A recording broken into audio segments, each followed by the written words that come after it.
Hey, welcome to Old Ass Movie Reviews. I'm Scott, that's Dave, and this week's review on September 8th, 2021 is the animated feature Heavy Metal, featuring one of the greatest soundtracks ever, I must say. Sammy Hagar. Yes. Stick around for our take on the 80s film Heavy Metal. But first, Dave and I started having a discussion before we even started, and it turned into a comic book podcast real quick. We were talking about villains that we agree with. And Dave, you were talking about Magneto. And I've always seen Magneto personally as a good guy who just had a different, he wanted the same thing as Professor X. Yeah. He just had a different way of doing it. Fuck the humans. He's really a sympathetic guy. And if you look at it from Magneto's point of view, in my opinion, I'd be one of those humans that looked at Magneto and went, you're right. We need to thin this herd. Come on. Yeah. It's evil to sound. I mean, to just say it, it sounds evil. But the people that Magneto goes after, not just in the comics, but in the movies, I don't ever remember him going after families. You know, I don't ever remember him just going into a city and saying, I'm going to lay waste to the city and just wipe everybody out. He was going after governments. He was going after the guys that were behind the scenes, you know, the KGB type guys, the CIA type guys. And then he was going to thin the herd a little bit more. Stryker, yeah, those kind of guys. And he was trying to get all the mutants that are always being attacked to say, look, you guys got to fight back, you know.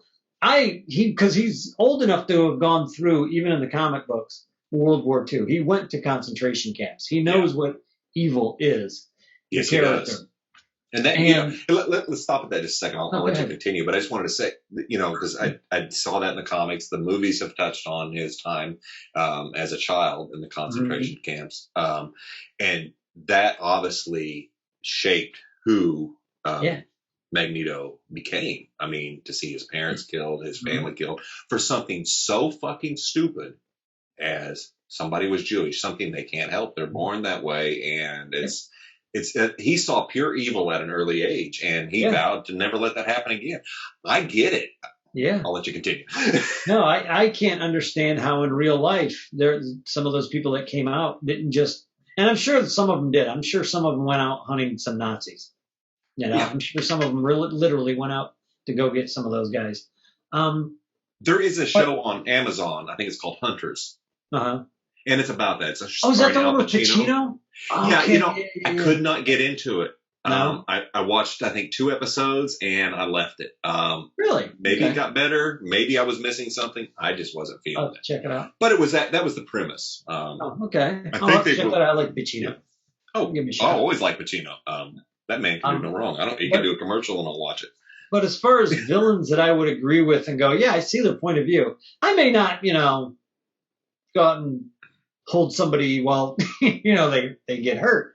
But I can absolutely see Magneto's point of view. And you sent me a meme this morning about Ultron. And you're like, what was it, the meme? Ultron spends 5 minutes on the internet and determines humanity must die or whatever. Yeah, right? You know, it's like, that's it. Yes. Yeah, well, something along those lines. Yeah. I've seen what you guys do. Yes. And all.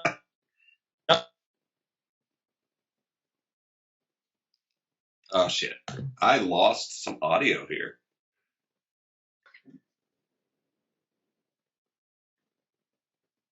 I don't remember where you were. 5 minutes on the internet, and he's just like, all the cat videos in the world aren't going to save you now. No, and you know, you and I talk about that a lot.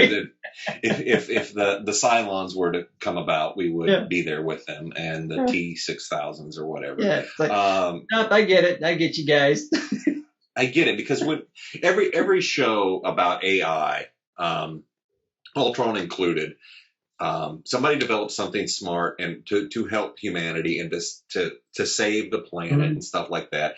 And every freaking time the computer determines that humans are destroying themselves and everything and not worth living. And I'm just going to be very blunt here.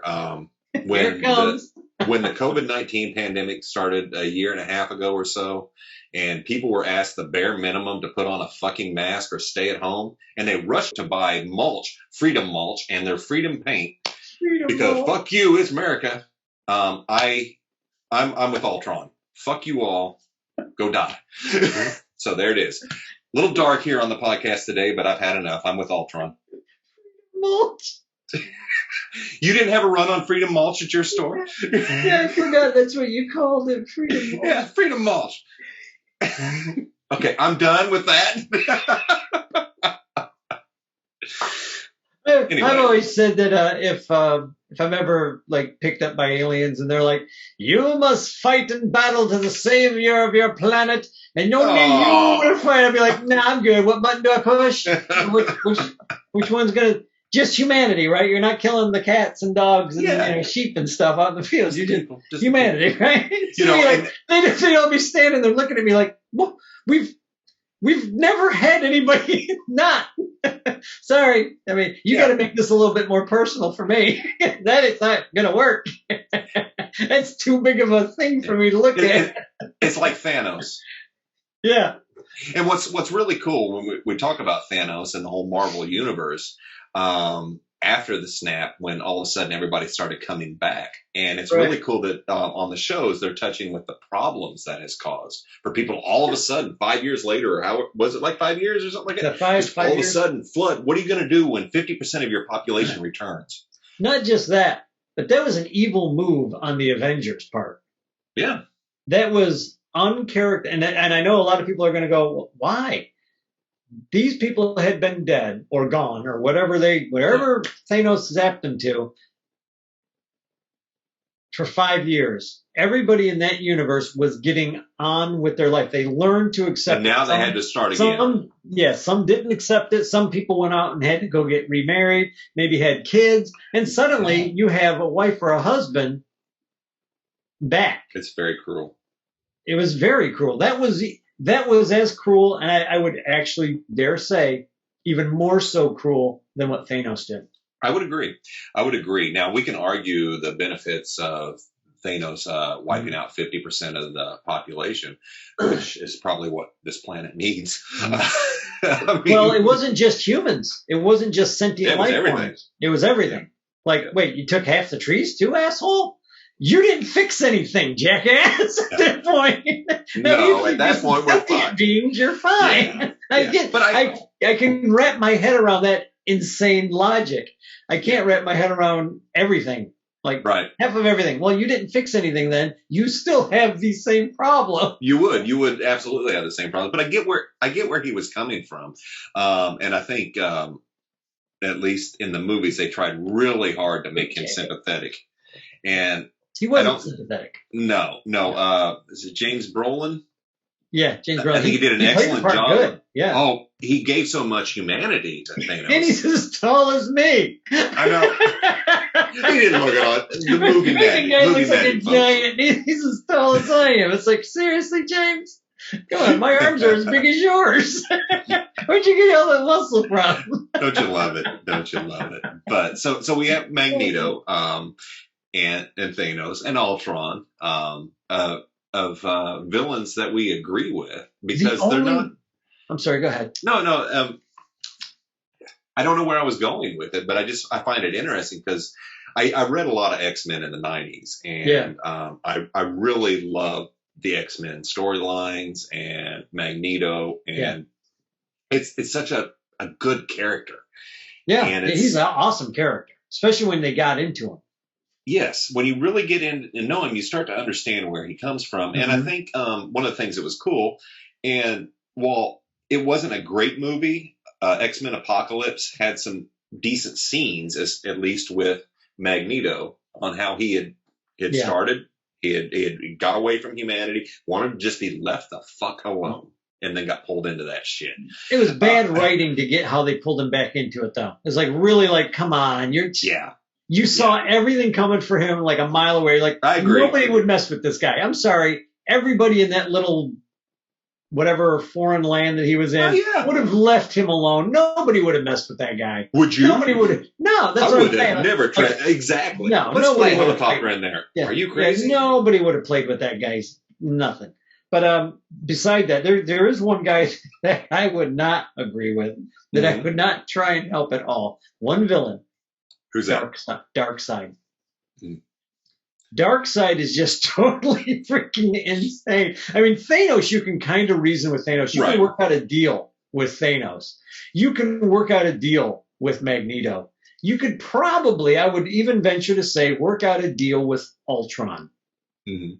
He may still try and kill you, but by that point, you may have figured out a way to kill him. It's going to be hard to work a deal with the computer because it's all binary. Yeah, but I'm sure you can, because he was sentient still, though. Yeah. I mean, he could probably work something out.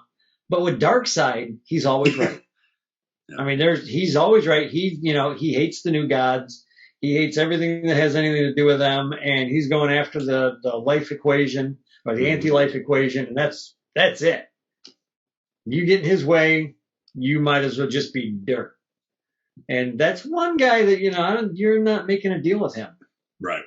I don't think so. Yeah. And that's what, that's a whole different kind of villain. And I like that. Yeah. You see that. And then you have different writing that brings us sympathy to your villains. And some of them become kind of anti-heroes. If you look at Frank Castle. But I would never call Frank Castle a villain. No, I wouldn't call him a hero either. I would. But he represents a breakdown of the police force and the government's ability to take care of things. So if you've got the Punisher coming in, things have gotten bad. If this guy shows up in your neighborhood, people aren't doing their job. You're not looking out your window. Everything has failed. And I am a huge Frank Castle fan. I love the Punisher. He's one of my favorite characters, but man, talk about a tortured soul. But I wouldn't call him a villain. But he's not a hero, but he's not a villain. So he's they call him an anti-hero, but I honestly think he's more of a hero than most of the Marvel characters, only because he has a mission. He has a mission. He knows what his mission is, and he knows who's guilty before he gets there. Yeah. He's like Judge Dredd. Did you watch the Netflix Punisher series? No, I missed it. It's really good. Is it still on? I think so. I think Netflix retains all of that. I've heard that it was good, so I want to check that out. It's really good. I felt it was very true to the character. And I do believe John Barenthal is reprising Frank Castle in the new Marvel movies and stuff. Oh, nice. They brought Charlie Cox in as Daredevil, which was excellent as Daredevil. Very cool. It is cool. Man. I like that. So there we go. We just talked about some villains that we like. You see anything good lately? And some good guys. And some good guys. No, I start. You'll appreciate this. This is not superhero related at all. But I started watching The Good Place. I started binging The Good Place. Oh, I love The Good Place. This will probably be about the fourth time I've gone through the entire series from start to finish. I've watched it once. I have such a hard time returning to something I've seen before. And I'm looking at this for characterization and writing. And this is solid. I may not have liked the way they wound up ending their series. Yeah. I understood it. I knew what was going on. I knew why they did it. I wanted something different. But I wanted something a little different. But I haven't gotten through the whole series. I haven't got to that point again this time. But there are things that happen in the series that I forgot. People who re-show back up. Like when the one demon re-shows up and he's like, hey guys, what's going on? Nobody knows who he is. It's very funny. If you haven't seen the series, probably in my opinion, the best American series since probably 20 years. Easy. I would say I don't know about that just because I don't watch a lot of TV. Yeah. But for me, that is The Good Place. I highly recommend to all our listeners, go check it out. It is fucking amazing. Kristen Bell, Ted Danson, I can't think of the other actor's name, but Chidi and the guy who plays Jason. Oh my God. And Janet. Fucking Janet is awesome. That girl, man, I want to see all these actors and actresses get bigger, better pieces. Now, see, here's real quick, then we'll go and start our show. The guy who played Jason, the Asian actor that had played Jason, That's the guy that I would have played Shang-Chi.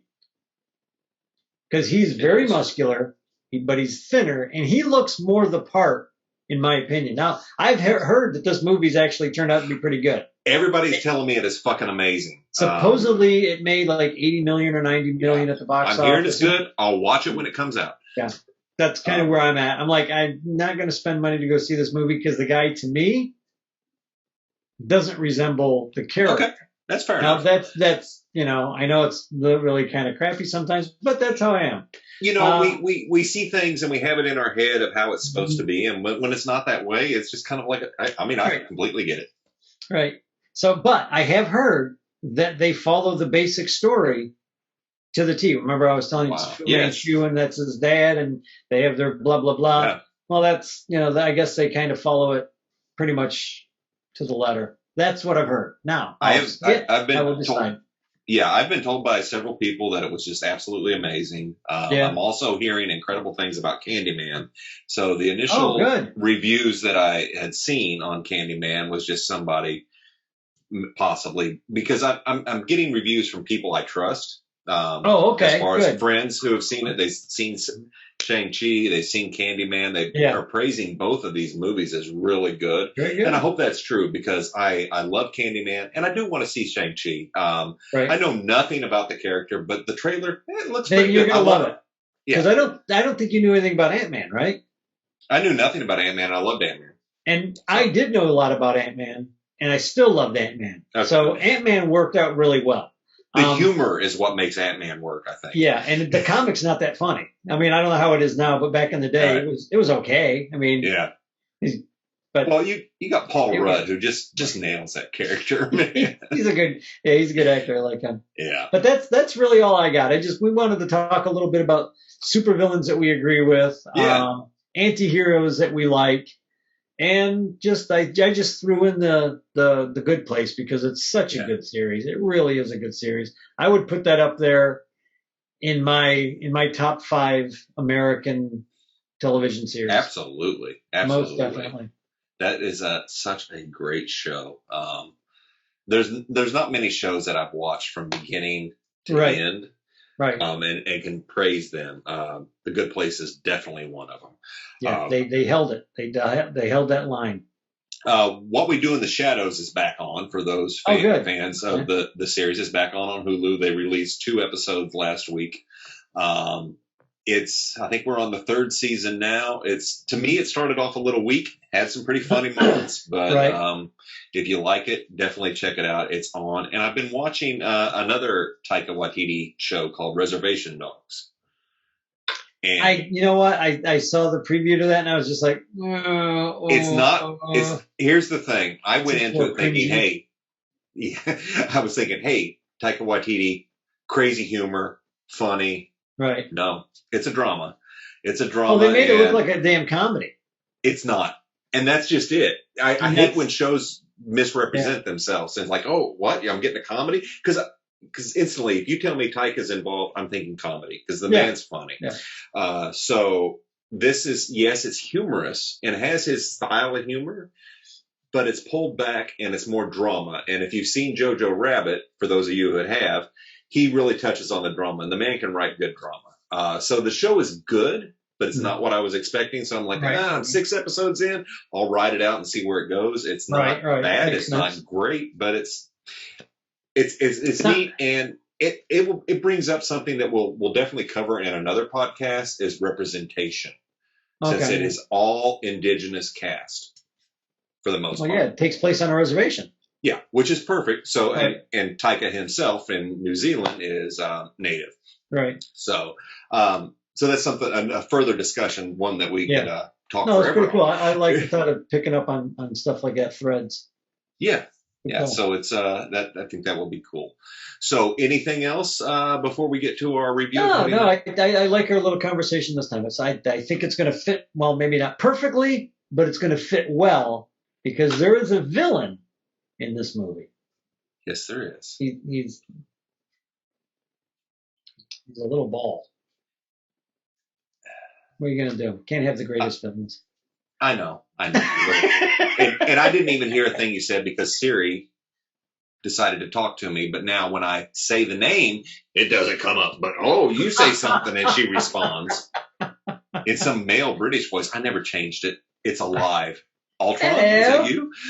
Hello, how are you today? All right. Without further ado, we will get on with heavy metal. Enjoy. Hey, welcome to Old Ass Movie Reviews, where we love movies so much we actually record the reviews twice, but sometimes don't even hit the record button. That was a practice session.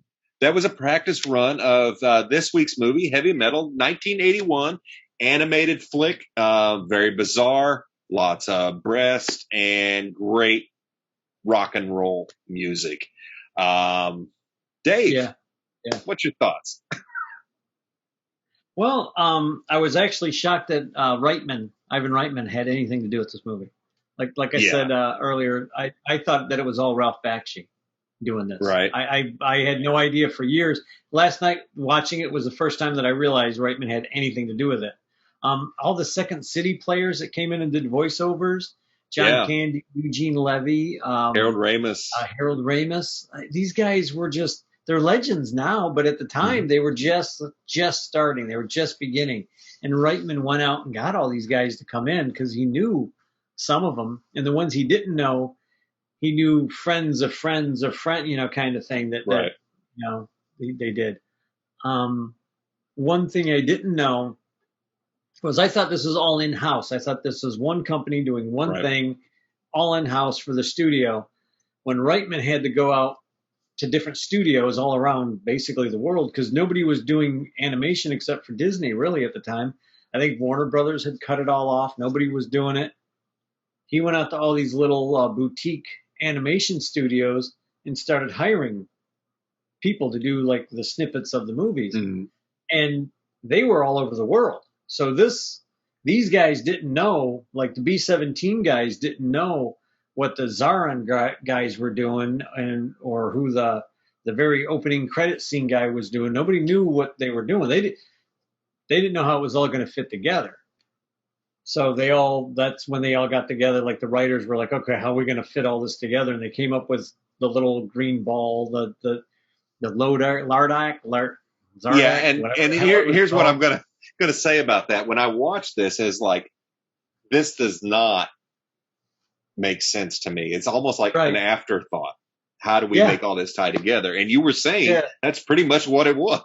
That seems like that's pretty much what they did. Like, we got all these great little vignettes. How do we make it coherent? And that's what they came up with, a stupid little green glowing ball that would just disintegrate you if you touched it. Yeah. Had a sentience in it that was pure evil. That kind of thing. And I thought that was, it could have been done better for sure. Absolutely for sure. It could have been done better, but, I think they did their best with what they had, with what they could do. I thought it worked. It worked in a couple of stories, like Henry Canyon. I really like how that all played out. That was really cool. What's really, really neat is in that story, it's 2030, 2031. I saw that. And it's like, we are not going to be at that spot in 11 years or 10 years. We're in that spot now. What are you talking about? No, but I mean, with some of the technology, the tech is not even going to get there, but it sure looked like a shithole. Hello. We'll be there. If you look at New York in this movie, the reason that they wrote it to look like such a shithole was because it was a shithole at the time they did the movie. Yeah. It was it was not a great place to be hanging out. Compared to the, other parts of the country. I guess if you were born and raised there, you were used to it. But for the reason that the story was written that way, I assume that's they figured, it's a crap hole now. It's going to always be like this and get worse. Little did they know that you're going to have one good mayor in that, 40 years. The rest of the mayors all suck. Right. But, the animation, I love the animation. I love the way they did it. They mixed a lot of the old tricks with some of the new tricks at the time. The rotoscoping. With the rotoscope, that's one of the things that really caught my attention is the beginning of the movie. It reminded me of Aha, Take On Me, with the music video. Right. And just seeing some of the ways they they made camera movement. And I thought that was really cool because a lot of times when you're watching animation, I never realized this, you don't really see a camera move. You're watching a scene, but it was very telling when the astronaut was walking up the steps to the house. The camera panned around, and we know that's not what happened. The camera did not move. So the fact that they figured out how to animate that camera movement, thinking in reverse and everything, I thought was very, very cool. Oh, in 2D animation, they move the image, not the camera. The camera is always static. Mm-hmm. And I like in this, all the backgrounds and everything that they did, all of the movement was done on plates. So you have all the depth.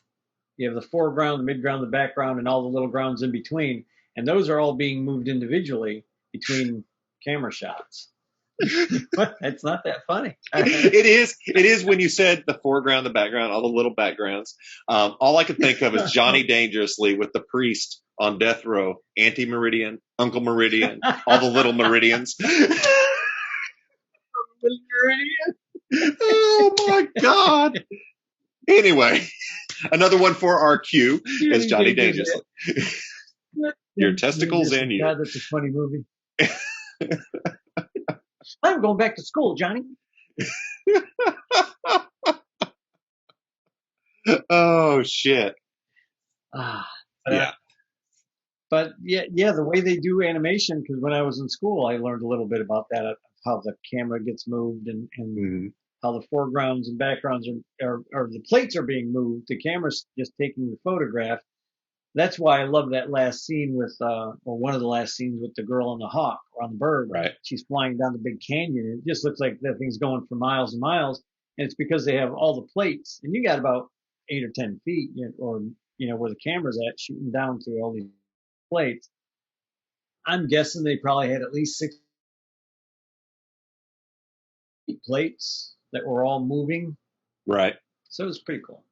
That is amazing, though. I mean, just anytime you watch anything animated, and we've done a couple animated features, or at least one, we've done a Miyazaki film. Yeah. And just seeing the amount of work that goes into it's mm-hmm. insane. It really is.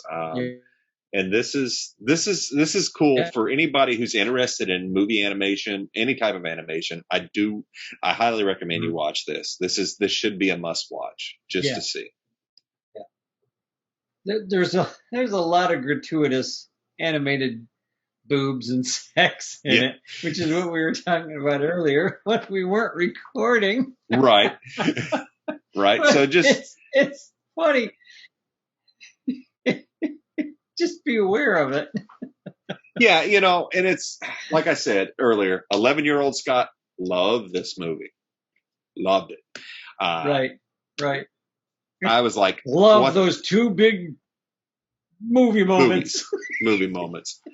Now I got different things from the movie. I'm looking at the artwork, the stuff. And one of the things that were glaring to me was the gratuitous nudity, the sex, the lack of connection of the stories. Yes, they all had this glowing ball. Right. And yes, the last story actually tied in and does it well with the new Defender Rising.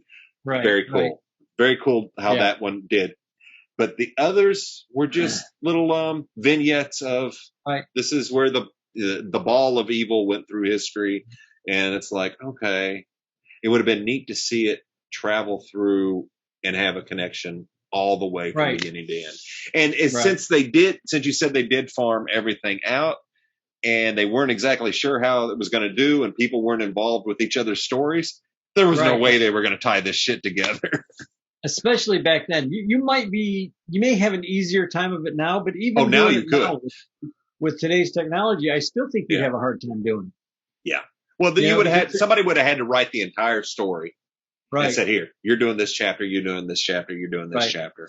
And then it would have flown. But I don't think they did that. I think they just had a pile of stories, which were cool in their own right. And then, Yeah, they actually pulled stories out of the heavy metal magazines. Very cool. The basic stories. And then they were like, okay, now how can we get all these tied together? Which I like. The one thing that I did like is they freely admit that this was like this was all male fantasy. Oh, it's very You obvious. guys were all in their young 20s at the time, and they Well, well, what do you want to draw? I want to draw naked women with I bouncing mean, boobs, you and that's mentioned what they did. And you mentioned the male fantasy, and I don't know yeah. the name of the short, but the one that John Candy, where he's the big buff Oh yeah, guy. yeah. I was like, oh my god, yeah, it was all fantasy. It was like, It oh was yeah, all this is male your fantasy. fantasy. Yeah. Oh my Absolutely. god, yeah. And that's what's funny is, and the good thing, the thing that I really admired and respected about these guys, when you see all of them up there talking about it, not one of them apologized for it. Well, they shouldn't. They're like, well, we may have done. One guy said, I may have done a little bit something a little bit different, but not so much the sexual stuff. He may have changed the way it was delivered. But he was like, my thing was more about the animation. Like if I could get in there and tittle with the animation and mess around with that. But he goes, but that was 20-something-year-old me. That was the younger version of me. And a long time ago. That should stay. That nobody should ever go back and try and touch that. He goes, that's when you start messing things up. He goes, that's what it is, and it's very good for the time. It is what it is. I enjoyed that. I just liked not hearing everybody apologize for something they did 30 years ago. Well, no, and they're like, well, no, we did a good job, and they did. They did. They did. That was no different than a lot of, like I said, this movie is very 80s, so it's no different than a lot of the gratuitous stuff that we see in the 80s, and the 70s and stuff. It's just how it is. It's a piece of history. It's how it works. No, they got nothing to apologize for. Yeah, I bet if given the opportunity to make it now, they would make, if it was make a brand new movie like that, I bet we would see something different because people change. People have different views that their animation style, I guarantee, has done nothing but get stronger. So they're. Oh yeah, I'm sure. Yeah, and the writing probably has gotten better because you've added 30 years to your writing belt. Oh yeah, I mean, there's. Go ahead. It was neat. No, it's. It is what it is. That's the best way to put it. Heavy metal. It is what it is. the background art, everything was just beautiful in this. I thoroughly enjoyed everything about it. But like you said, 55-year-old me is not 15-year-old me. 15-year-old me loved the movie probably because of all the cartoon boobs. Mm-hmm. That's a chubby cat. I don't care. Oh, he's chunky. He's a chunky. But, he's chunky. And 55-year-old me is looking at this going, yeah, you guys could have cut down on the breast. I mean, one or two, gratuitous moments maybe, but you could have cut down. But then I also look at the stories individually and the artwork and the design work that went into these.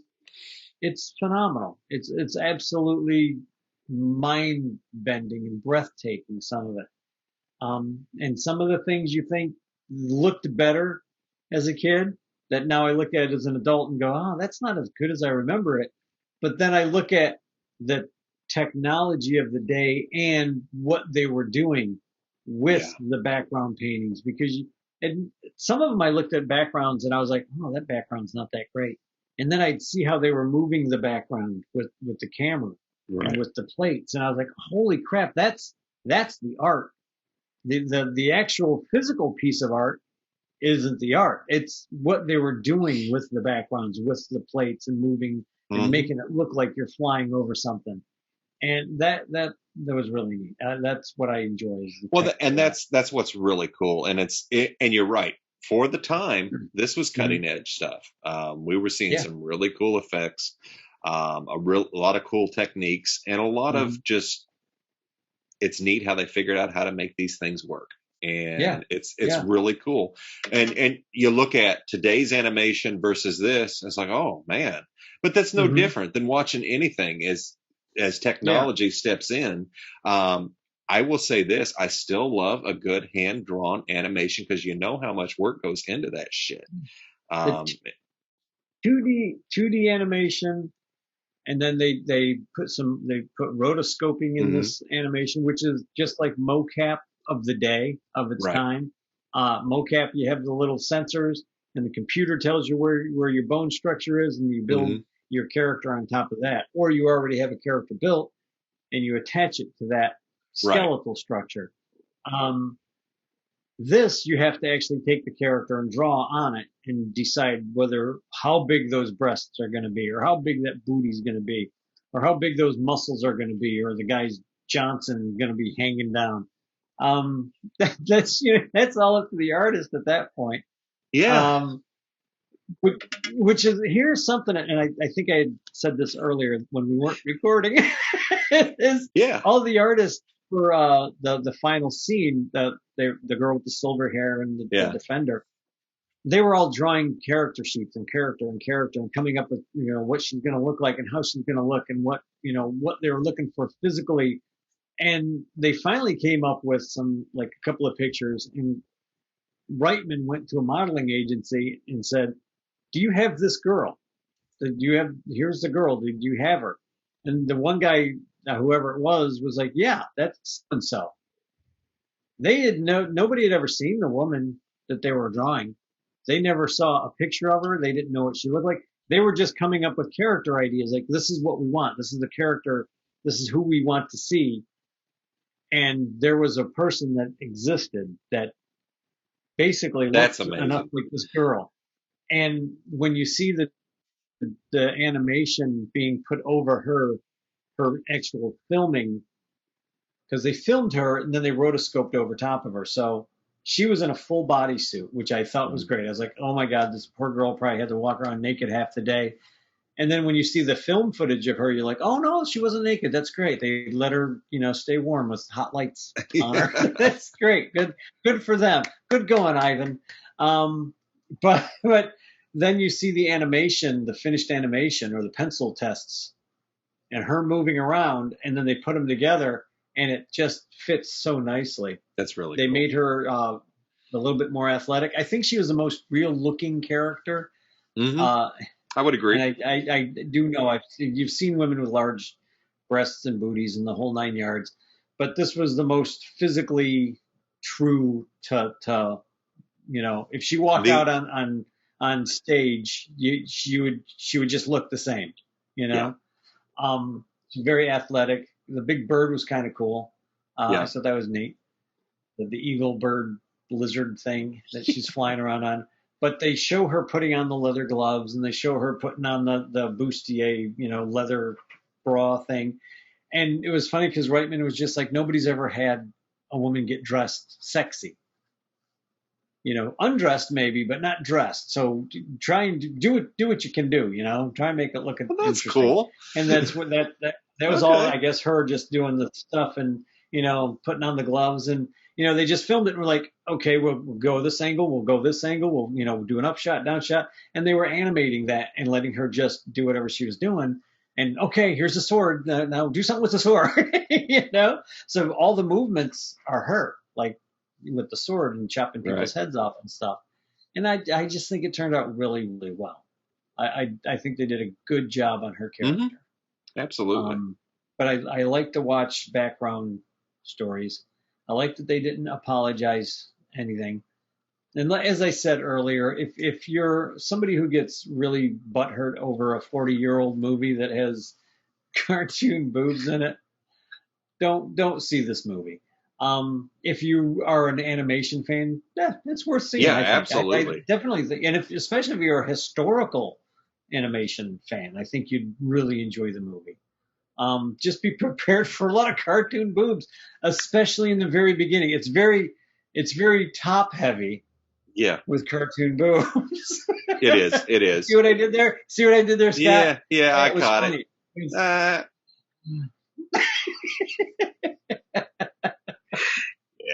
An old man telling a joke, you could laugh every once in a while. Yeah. Enough with the dad jokes. Yeah, I will agree with that. It's if you're a student of animation, if you love animation, if you love movies, this is definitely a watch. Something to watch. I'm not a huge fan of the movie, but I did like parts of it that I really enjoyed. It's like, okay, this is cool. There's some good takeaways from it. What I do enjoy is watching the animation and seeing all of that. So that saves it for me. Some of the stories I thought were fairly weak and just didn't go anywhere. But while it was still entertaining. So for cartoon fans, comic book fans who know the French artist Mobius. I think it's the first story with the taxi driver. Yeah. Has very Mobius feel to it. A very, very French cartoon take. It's got a lot of movement, a lot of grit. It's dirty. It all works. It all works so well. Mobius was so good. Such a good artist. Really enjoyed how all that came together on that one. That was just so easy to watch. It's like, wow, that's really cool. Yeah, it was nicely done. They're not all boobied. They're not all full of boobies. Damn near, most of them but are. Not all. Most of them are. They mostly are boobies. Yeah. Unapologetic boobies. Yeah. But it's a good movie. I enjoy it. I'll watch it again. And yeah, like if you can get it, if you can buy the DVD or the Blu-ray, get the one with some of the specials. Yeah, I'm gonna go watch those and see. They talked to Kevin Eastman a little bit, about watching it as a kid and growing up, and it's interesting. He's a good cat. Very cool. I enjoyed it. All right, so you give it a hell yes. I give it a watch. I give it a watch. It's not the greatest animated movie, but like we said earlier, it opened up. This one movie opened up all the other animated movies that came after it. It opened up the Who Framed Roger Rabbit. It opened up the Cool World. It opened up Lord of the Rings. I think this came out before Lord of the Rings. Might be right. So that's probably what helped inspire that. American Pop. There was. I forgot about that one. There was another rock and roll one. American Rock and Roll or something like that. I don't know. There was another one that was rock and roll oriented. That was just another animated movie like this, and they all have their good points and they all have their not so good points. But at the time, cartoons were for little kids, and nobody thought cartoons were for adults. Except Japan the always had, they always had adult-oriented films, that were, not meant strictly for little kids. A little kid could go see it. Yeah, they had so it wasn't like adult. It wasn't like XXX adult. It was just, adult themes, mature themes. They do have those other ones. With tentacles. With tentacles. What is with the Japanese and tentacles? I don't know. But that's another subject that I don't ever want to really get into. No. They have a Cthulhu fetish. Yeah, Cthulhu's in Japan. Yeah, there it is. There's your story. There's your movie. Hey, I like fish people.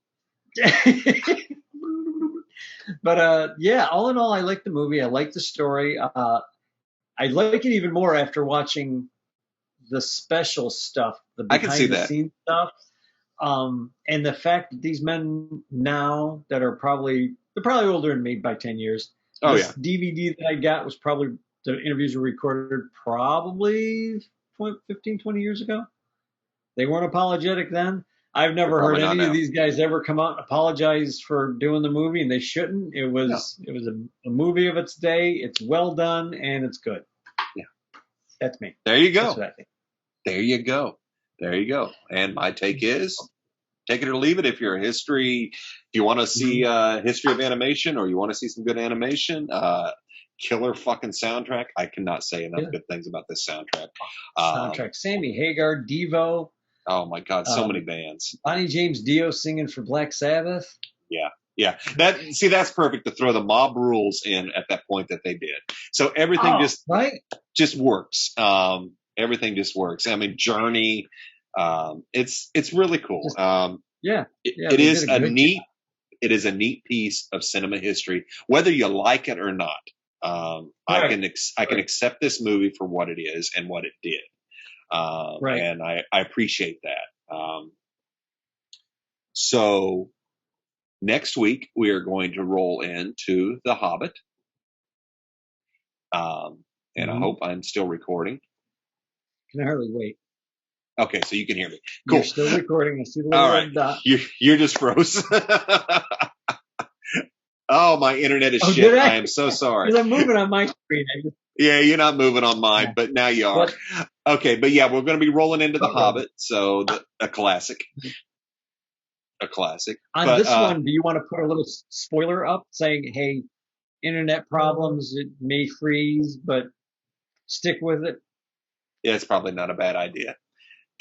While I still have internet, I wanted to bring up something I've started watching, and I'm finally. Well, I was going to ask you if you wanted to talk about that. Yeah, okay. I do real quickly. While we still have some internet, I started watching Superman and Lois.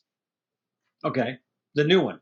The new one, amazing, absolutely amazing. I fucking love this show and cannot recommend it enough. It is a superhero show that does not focus on the superheroes. Kind of like Lois and Clark. Kind of, but this is Clark and Lois moving to Smallville, basically to be more in touch with family, and to and because they have twin boys, and one of them is developing powers, and he's having to teach him. So. Oh, okay. I had no idea. I don't know anything about the show, so it is so good. I love the actor. I've always loved this actor for Superman ever since I saw him pop up on Supergirl. Right. He reminds me very much of Christopher Reeve. Oh, nice. When he does Clark Kent. He's a great casting. Everybody's really good. The acting's good. The stories are good. I just got sucked into it, and it is really good, and I will just say General Zod even shows up. So. No shit. Very cool. I'm looking forward to it. Now I might watch that. It's worth a watch. It is on the CW app if you don't want to pay for it. Right. It is available there with commercials. So. And I don't. Watch the first episode. I watched the first episode. I turned around and bought the season. It's like, that's it. I'm in. Really? I'm all in. Wow. I can't handle commercials.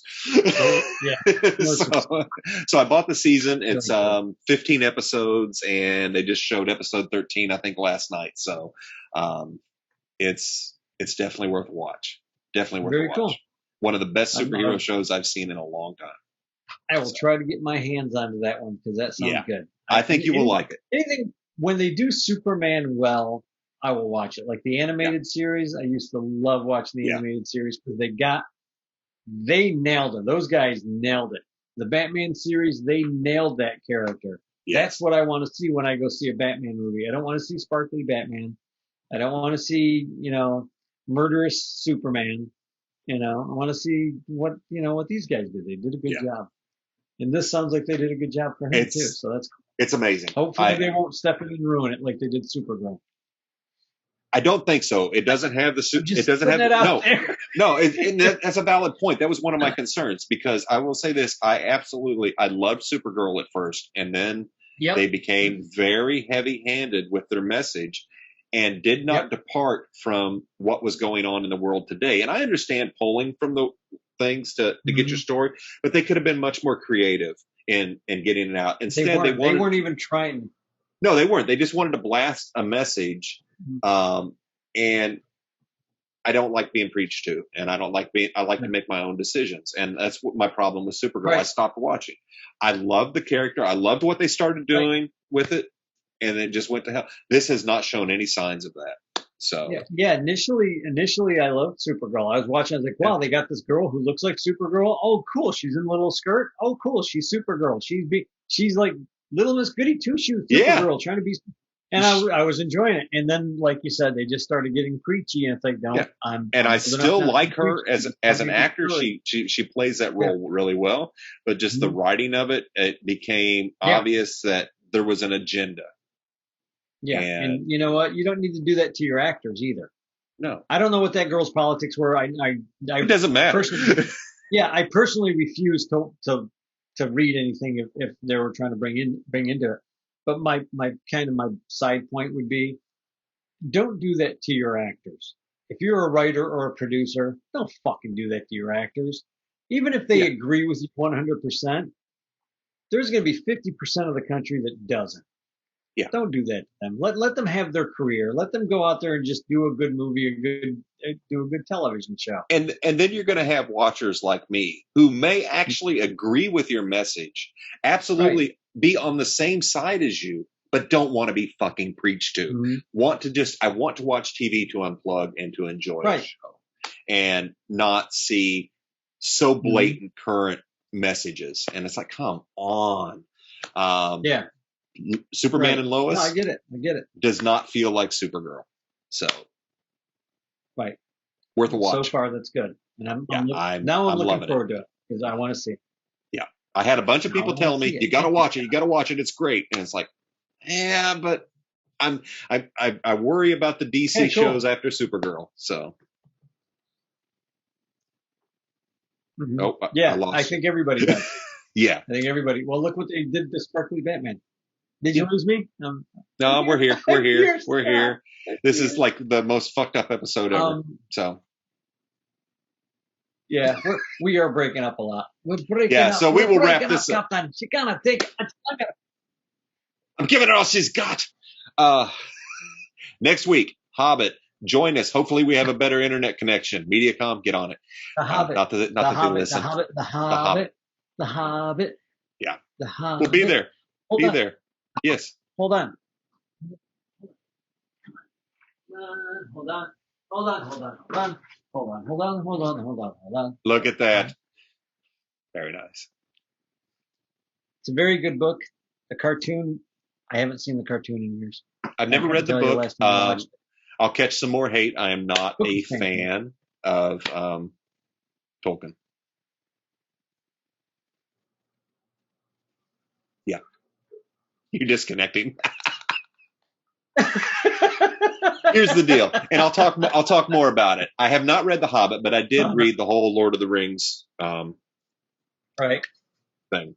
I've made myself go through it. I found it to be very tedious and very wordy and just way too much description. That's my only problem. I love the lore that's created, the mythos, all of that. The story itself is excellent, but it was hard to read. It was not an easy read. I can see that. No, I can see that, especially I can definitely see that. I read it because I enjoyed some of the descriptions that would just go on and on and on. I mean, when I read it, it didn't bother me.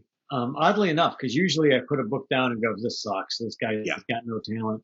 But what he was building in the story for me and that's what I could see the big picture where it was coming, so I made it through. And I mean, it's like a giant fucking book. So if you put all three of those books together, man, forget about it. It's a hell of a read. So we're still sputtering. So The Hobbit, very quick. The Hobbit, very quick, very thin, worth a shot. Very cool. And I'll see you next week, brother. Awesome. Hopefully we have better connection. I hope so. Later. All right, I'm going to stop.